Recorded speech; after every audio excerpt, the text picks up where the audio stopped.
And that ball flying back out to the Cota CSP number 78 car. And the door open on the 009. You're going to want to come back as quickly as you can, but like with a puncture, as slowly as possible, because if you rip out the mountings for the door, and Marco Sorensen must close the door or bring in the car to repair. This is shades. 009 closes the door or brings the car into repair. Shades of Neil Jarni last year in Spa in the 99 Porsche behind the safety car, trying to slam the door to avoid having to stop. He's going to have to be really careful here because it's on the wrong side of the car, but he doesn't want the air to bend that further to rip it off. Yes. Exactly, yeah. Those of a certain vintage may remember doors blowing off 956 Porsches in the early Group C days. This is just, they've probably changed the drinks bottle or pumped something into the oil system and not latched the door And this closed. is where you can see, so this is a true hypercar. It's designed to be a road car, a very good road car. And with it, yeah, there you go, door off. He's driving way too fast, irresponsibly too quick for what was going on there. They're not here to win today, they're here to finish. So, yeah, they're going to have to put that back in the garage, and hopefully, although the doors come off, it hasn't ripped out the mounting points. Well, we assume that it might have done. I'm just saying, hopefully. Oh, hopefully, yeah. So, I mean, but... And of course, there's now a door on the track, so we're now probably going to have a full course yellow to fix the door, to pick up the door. Also on the pit lane, the 35 Alpine, as we see what how powerful the airflow can be at these speeds. It's definitely more Gilles Villeneuve than Alain Prost, wasn't it? Trying to work out where his best chance is to try and outbrake the Ferrari. We haven't seen the straight line speed difference between the two of these cars. Man covers the inside into Ravazza 1. Oh, and Rossi sends it on the inside. There's contact. And he's in the barrier. He's in the barrier. Oh dear, oh dear. That could be drama. Well, it's drama for at least one of them, and possibly both. Seriously unhappy faces, as you'd imagine, from down at the Ferrari pit garage as well. In the pits there, there's just hands in their heads. But look, so he's seen a gap, goes for it, and man has just carried on turning in on the racing line. I think it was a little bit late. It was a little bit late from Rossi, I think, that through. Hits the car behind the door. Let's have a look from the car from behind. There was a gap, then there wasn't a gap, and not quite enough of his car was alongside. I'm going to have to give that one over to the stewards. Okay, 3 laps behind the safety car, pit lane open, boom, boom, boom, boom, boom, boom, boom, boom. Reset the whole field. Gets a black and white flag for driving standards towards car 38. Car 8 gets a warning flag for driving standards towards car 38. Car 27 gets a drive-through for tire pressure. Car 27 gets a drive-through for tire pressure. Oh, that was a previous race leader, the heart of racing, Aston Martin. Was. So the reason why they've all come in is because most of them were on 16, 17 laps worth in this, and we know they can only do 25 laps, probably a little bit more, give or take, with the safety car speeds that they've been doing the last couple of laps, of course. There's quite a lot of questionable releasing going on there, I think. What's going on with the oh, the Ferrari swapping positions so they didn't have to stagger.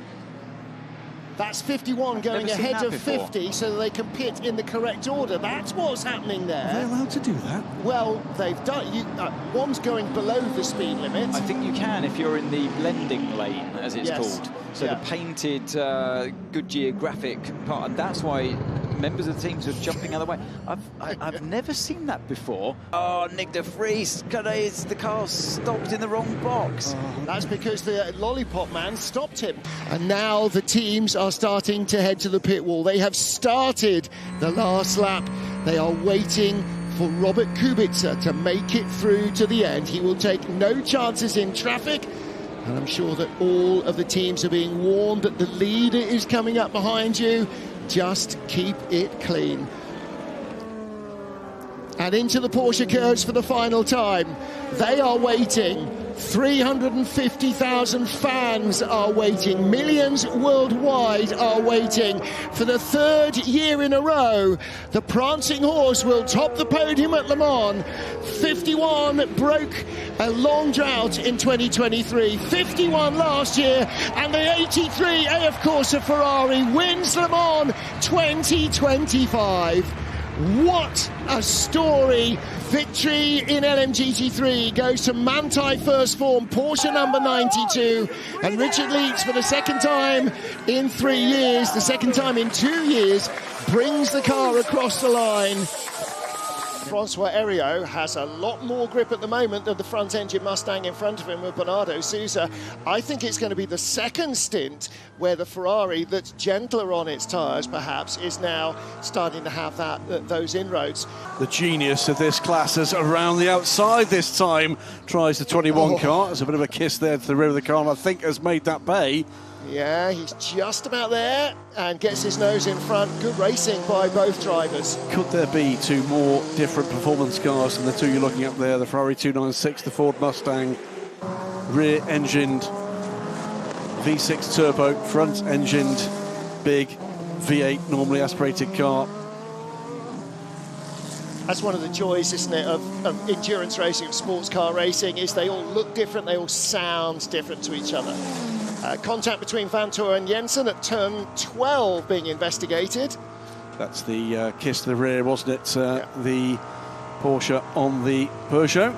That was 42 minutes ago. That's how busy it is in race control. We're pretty soon going to have to switch our focus to the race lead, by the way, because Earl Bamber up the inside, almost. Earl Bamber under 2 seconds behind the lead, but that was very tight. Came from absolutely miles back as well. And look how tight it is. You saw safety car in this lap on the safety information screen for all of these drivers. They know exactly where they're going. They're all weaving to try and find some desperate bit of heat. And now it's not so much heat in the tyres at turn 1, but it's going to be heat in the brakes, and a lunge from Estre on the inside, really trying to get a run on Alessandro Pierguidi in the lead Ferrari, with Miguel Molina in third, and he's defending against Michael Christensen. Yeah, look at Kevin Estre. Keep an eye on him into turn 1. He's going for it, isn't he? He's sending it down the inside. Pierguidi's not going to give up, though. Round the outside he goes. There's contact between the two of them, and Estre gets through. Amazing stuff. Max Verstappen, Lando Norris, eat your heart out. They kept it between the white lines, and Kevin Estre right from the get-go.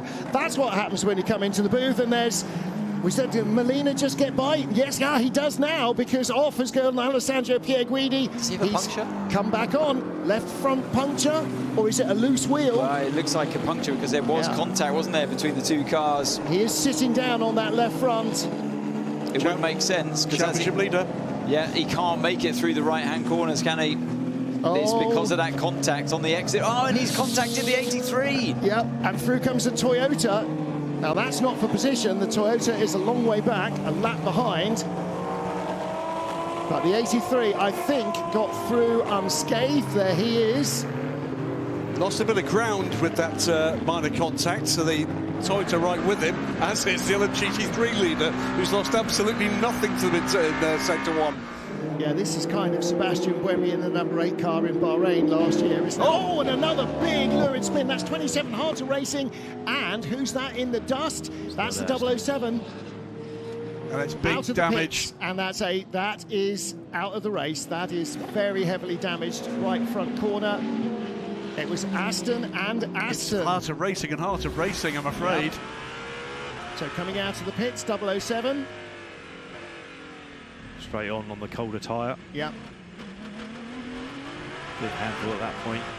There's an overtake between the GT cars. Yep, he's trying to go down the inside of 27. And the Porsche goes inside him. And he turns in and it spins.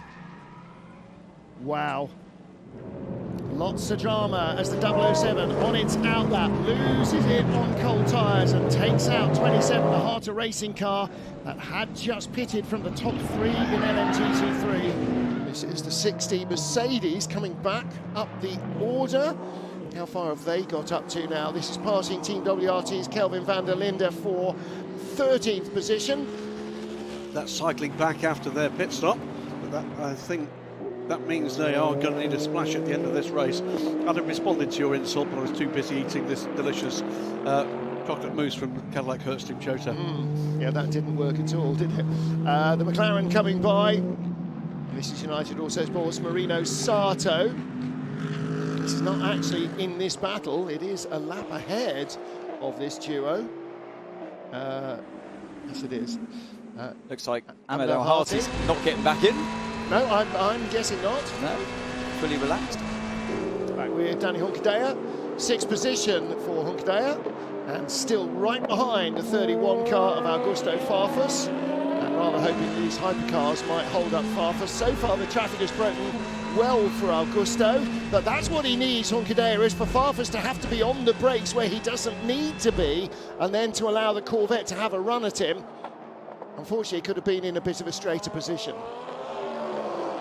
The problem is that turn 7, as it opens up, is just a little bit too quick. It means that you get that turbulence from the car in front and you can't carry the speed you want to. So yeah, he's thinking about the inside of turn 10, goes for it. Oh, when there's contact, it was too late.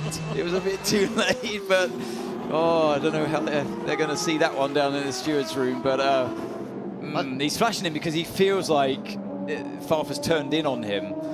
It's only a matter of time, isn't it? He's going to try again. Here he goes, looking down the inside, thinks about it.